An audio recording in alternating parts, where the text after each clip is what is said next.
Child care ডেভেলপমেন্টের student. সাথী আমাকে বলেছিলেন আগামী 6 মাস যেন আমি দেশে বাইরে না যাই। আপনাদের নাকি ইয়ং প্রাইভেট টিউটর দরকার। ঠিক আছে, থ্যাংক ইউ। আজ তাহলে আমি উঠি, কারণ আপনারা আমাকে প্রতি মাসে 70,000 টাকা দিতে পারবেন।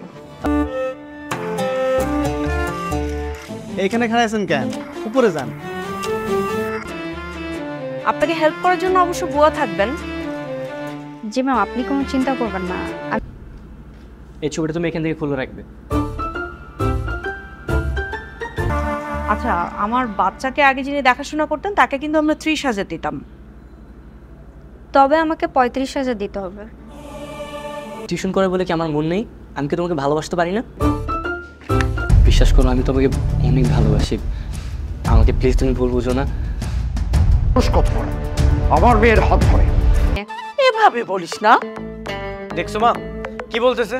কি এমন মহারানী হয়ে গেছে যে ওই মেয়েকে আমার বিয়ে করাই লাগবে?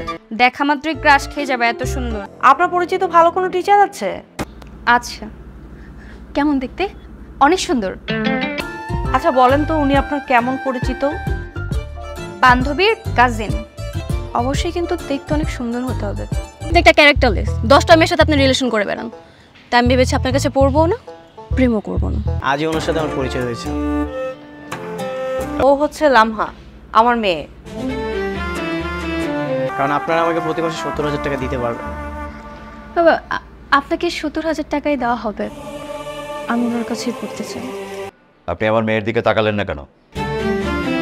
আমি অযথা কোনো মেয়ের দিকে তাকাই না।